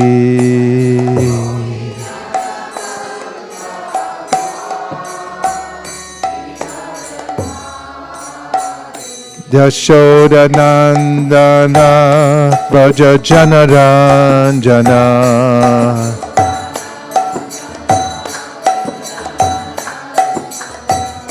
Yashodanandana Vraja Janaranjana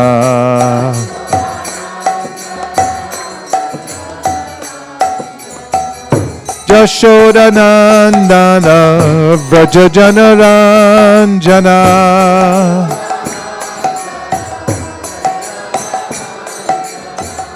Yashodanandana Vraja Janaranjana Jamuna Tira Vanachari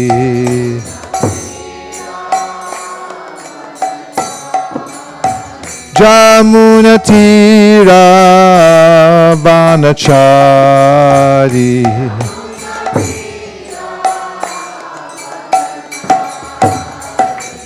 Jaya Radha Madhava Kunja Bihari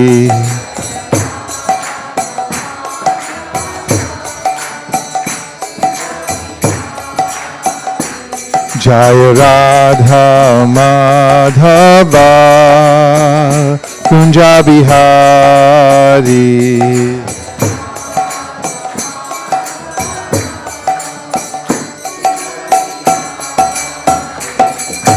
Gopi Jana Ballabha Girivardhari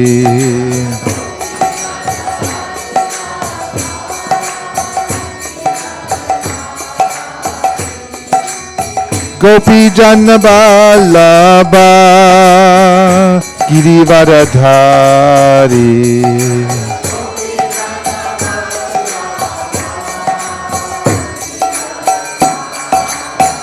Yashoda Nandana Vraja Janaranjana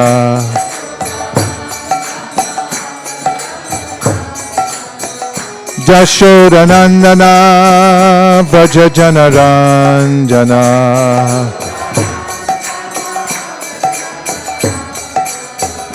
Yashoda Nandana Vraja Janaranjana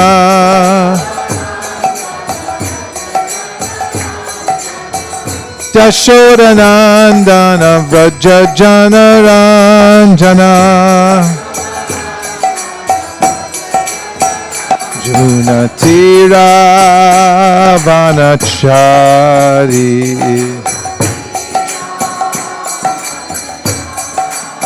Jamuna Tira Vanachari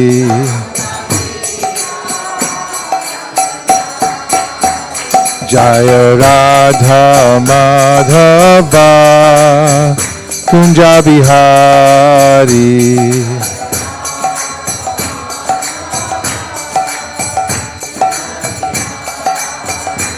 Jaya Radha Madhava Kunja Bihari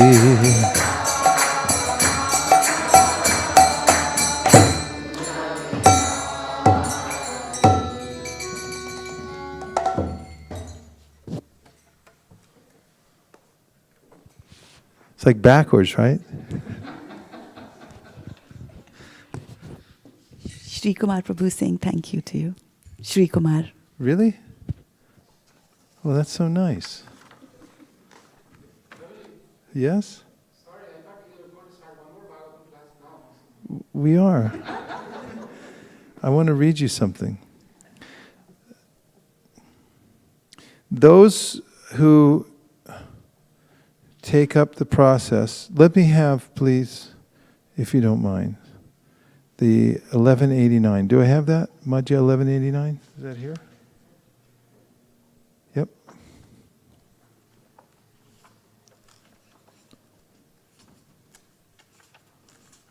Is everyone all right? You all okay?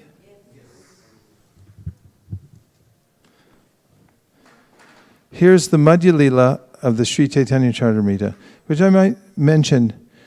It's no small miracle that we actually have this Sri Chaitanya Charitamrita. And consider the fact that it was hard to find around the time that Bhaktivinoda Thakur was living, and it took him a while to actually get one copy. He was eager to get it, and it was difficult for him to find. Have you ever had that? Looking for a book and you couldn't find it anywhere? Any particular book you can think of?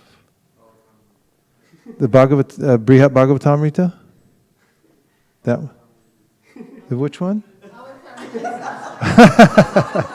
I know, I feel the same way. I realize that, when you have a physical object like that, it's got to move around from one place to another. It got held up in some dock strike in India. At least the copy's coming to America. April. So, yeah. Definitely. Hard to get a book, but much harder even back then to get the Chaitanya Charitamrita. And Bhaktivinoda Thakur brought it to light in the way in which he actually took up the instructions of Sri Chaitanya Mahaprabhu to spread the movement all over the world. He, as Prabhupada said, practified.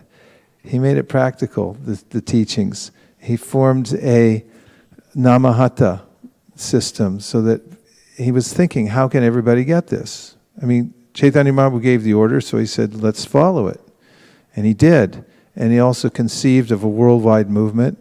And he taught the principles that he had received from reading Sri Chaitanya Charitamrita to his son, Srila Bhaktisiddhanta Saraswati Thakur, who also considered the Sri Chaitanya Charitamrita his life and soul. It's well known and documented that he read it constantly. And as he said, it was his solace in life. Solace means the devotee is always pining for the association of Sri Chaitanya Mahaprabhu. And by reading the Sri Chaitanya Charitamrita, one feels the presence of the Lord. One is in the presence of Krishna, Sri Chaitanya Mahaprabhu and his followers. And then Srila Prabhupada took it up. And it is notable that he was in a hurry to get out the Sri Chaitanya Charitamrita. Of course, he was in a hurry to do most everything because he came to America when he was 70 years old. And there was a limited amount of time. He's expressed this many times because his health was frail and he felt he could leave at any time and he wanted to get the movement well established. And one of the ways he did that was by bringing out these books. And he said many times that these books actually make the foundation for our movement. If we didn't have them, we really wouldn't have a movement. In fact, one great scholar of Gaudiya Vaishnavism who wrote the foreword, you might read it, it's a really wonderful foreword for the Brihat Bhagavatamrita. He passed away some years ago, but he was in another paper talking about, he was the world's foremost scholar in academia for Gaudiya Vaishnavism, and he talked about how an institution is a means by which one transports culture across time and geography.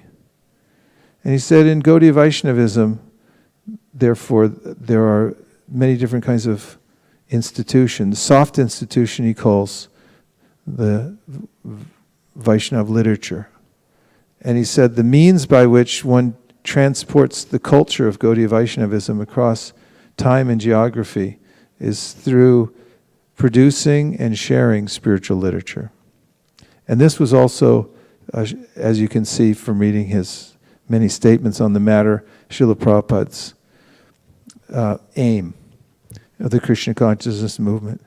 So he brought out the Sri Chaitanya Charitamrita, especially in very dramatic form, because he asked for it very quickly. There are a couple of reasons. One is what I just mentioned. Another one was there was a professor in Chicago named Dimmock who also specialized in Gaudiya Vaishnavism. He was coming out with his own translation, and Prabhupada wanted to beat him to the punch. And he did, and he asked his disciples to produce the entire Sri Chaitanya Charitamrita within 2 months, which was, in the words of the managers of the BBT at that time, who were intimately involved in printing books and had invested heavily in more and more technology in order to get it done. And we're very proud of the fact that they would be able to produce a book every month. And Prabhupada said, I want all books. And there was a fifth canto to be finished also. I want all 17 done in 2 months. And according to the head of the BBT at the time, who replied to Prabhupada, that's impossible. And then Prabhupada planted his cane. They were on a morning walk at Venice Beach, turned and said to this person, this devotee, that impossible is a word used only in a fool's dictionary. And then Prabhupada turned and walked on. And actually, to set the scene, Prabhupada was so concerned with the fact that his books weren't coming out quickly enough. He came to Los Angeles just to make that statement on Venice Beach at that time. He also called all of the GBCs from all over the world to be there at that time. The famous speech you see Prabhupada making from the Vyasasan, where he says, print as many books in many languages, that was orchestrated. He called all of his main leaders from all over the world, said, drop what you're doing and come here. And he made that statement in front of all of them. And then he told the head of the BBT there in Los Angeles, I want all the books in 2 months. I want them now. I don't want book a month. I want 17 in 2 months. And that meant do or die. And of course, the person he told it to was a surrendered soul.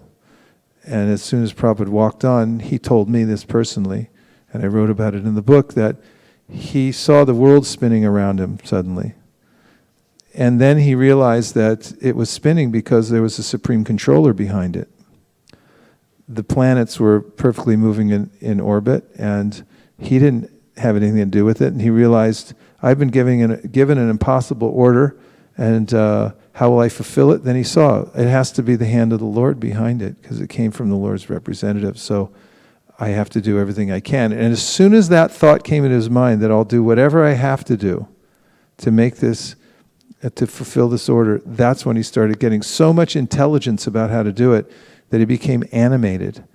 And his gestures were so animated, he said, and he was speaking to his colleague at the time, he said, the two of them dropped behind the morning walk and were discussing it. He said anyone observing them might have thought they were mad because of the way they were gesturing and coming up with new ideas and having these revelations. And then they caught up to Prabhupada and his morning walk party and said, okay, we're ready to do it, but we need some concessions in order to be able to do this. And Prabhupada gave them all the concessions and so forth.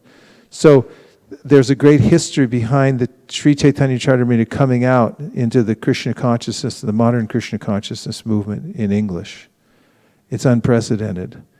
And the very fact that it exists in a form that can be transported is remarkable. And it is a foundational literature for the expansion of the Krishna consciousness movement all over the world. To have this literature available and put in many different places all over the world. And sometimes people say, well, nobody could read this. Who's going to understand it? Prabhupada's response to that was, the day will come when they will be able to appreciate it. Don't think that just now, because people are going to these ridiculous political rallies and making fools of themselves, that things will remain like this forever. There are different changes in society, and people will come to realize the value of certain literature, at least even if a small percentage do. Like Bhaktivinoda Thakur, who was searching out the Sri Chaitanya Charitamrita.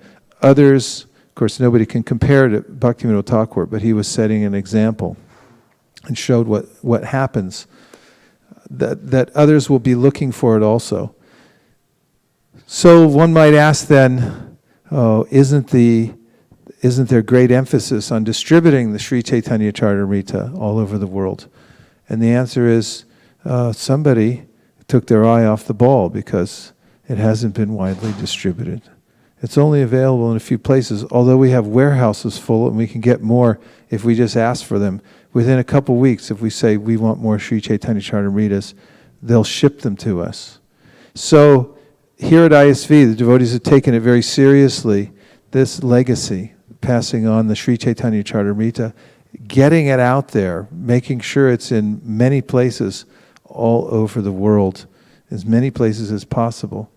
So to that end, coming up to Gaur Purnima, we have these full sets of the Sri Chaitanya Charitamrita that originally were written on palm leaves and then were transferred only in Bengali and then were translated out of the Bengali and now are available on regular acid-free paper that will last for 500 years and which can be made available to the world. So we're promoting this over the next few days. take the Sri Chaitanya Charitamrita, sponsor sets of Sri Chaitanya Charitamrita, and let's get them out there as much as possible. There is a lot of mercy behind that distribution. In other words, there's mercy available for those who distribute it and those who are involved in it. There are a lot of pious activities that you can perform in this world, and there are a lot of things that you can give your energy for, including money. But there's nothing as elevated as spreading spiritual knowledge. And I propose, as did Srila Bhaktisiddhanta Saraswati Thakur, that this is the most valuable of all spiritual literatures in the world. He said that if everything else fell into the ocean and was lost, and the Sri Chaitanya Charitamrita was left behind, then there would be no loss at all. So here are the sets for anybody who would like them. Just text in or call in. There's some minuscule fee for the books, so don't even consider that. It's insignificant, whatever you have to pay. And you can order sets, and the devotees are ready to take them out and distribute them. I think one of them is going to go to Menlo College. Because the library there, it seemed like when we walked through the library the other day, practically the walls were screaming, "Where's our Sri Chaitanya Charitamrita?" And there's a lot of other places like that. And finally, in the last 10 seconds, I'm going to read you a purport to end today's class. It comes from 1189. And this has to do with the idea of working, how those who work very diligently and engage their senses to help spread the Sankirtan movement, cooking, doing deity worship, doing the cleaning, maintaining the book room. Anything else? Broadcasting. Anything else? Putting on the Harinam, taking care of the kids, preparing presentations, washing pots, cleaning the temple, I said, going out on Sankirtan. All of these things, there's unlimited activities one can engage one's senses. What happens to somebody who does that? I'm going to read you. Are you prepared? Yes. You might freak out. If you freak out, use that door so there's not a stampede. Okay. 1189 from the Sri Chaitanya Charitamrita Madhya Lila, the Beta Kirtan pastimes. Here is Raghava Pandit, here are Acharya Nandana, here is Sriman Pandit, and here are Shrikant and Narayana. Purport. Narottam Das Thakur, honoring the personal associates of Lord Sri Chaitanya Mahaprabhu, has sung as follows. Prarthana 13. Gaurangera Shangigani Nitya Siddha Korimani Sheyaya Vrajendra Sutapash. One who is intelligent understands that all the personal associates and devotees of Lord Sri Chaitanya Mahaprabhu are ever liberated. This means that because they are always engaged in the devotional service of the Lord, they do not belong to this material world. One who is engaged in the Lord's devotional service 24 hours daily and never forgets the Lord is called Nitya Siddha. Srila Rupa Goswami confirms this statement. Iha yasya harer dasye karmana manasa gira nikilapyasya vastastu jivan mukta sa uchite. A person acting in the service of Krishna with body, mind, intelligence, and words is a liberated person even within the material world, although he may be engaged in many so-called material activities. From the Bhakti Rasamrita Sindhu, 1-187. A devotee is always thinking of how better to serve Lord Krishna, the Supreme Personality of Godhead, and how to broadcast His name, fame, and qualities throughout the world. One who is Nitya Siddha has no business other than broadcasting the glories of the Lord all over the world according to his ability. Such people are already associates of Lord Chaitanya Mahaprabhu. Therefore, Narottam Das Thakur says, Nitya Siddha Karimani. One should not think that because Sri Chaitanya Mahaprabhu was personally present 500 years ago, only his associates were liberated. Rather, Srila Narottam Das Thakur says that anyone is a Nitya Siddha if he acts on behalf of Sri Chaitanya Mahaprabhu by spreading the glories of the holy name of the Lord. We should respect those devotees preaching the glories of the Lord as nitya siddha and should not consider them conditioned. Mam chayo vyabhicharena bhakti yogena sevate sagunan samatityaitan pramabhuya yakolpate. One who has transcended the material modes of nature is said to be on the Brahman platform. That is also the platform of nitya siddha. The nitya siddha not only stays on the Brahman platform, but also works on that platform.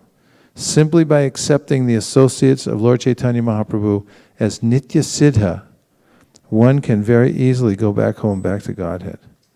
Now, if that's not the best purport you ever heard, I don't know what is. Case closed. Vanchakalpataruvascha kripasinabhevacha patitanam pavanebhyo vaishnavebhyo namo namaha.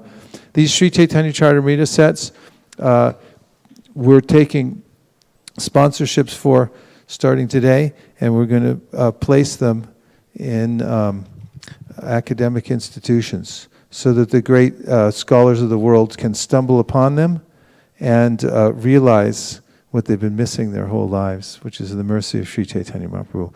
And the cost is what, $400 each? Anybody help me out on that? $399? How much? $0.99. So, are you serious? You're sure about that? You're not going to get in trouble later, right? Okay, it's $100 per set, and if it's more than that, Srivas Pandit Prabhu will make up for it.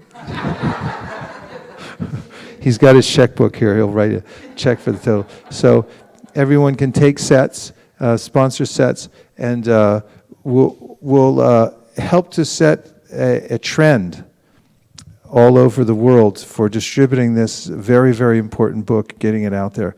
And this could be your claim to fame, that you have this in your portfolio at the end of life. What did he or she do? Oh, they distributed Sri Chaitanya. Okay, that's it. Fine, they're in. Go ahead. Hare Krishna. Thank you to everyone who joined us online. And now we're going to have Guru Puja for Srila Prabhupada. Go Premanande Haribo.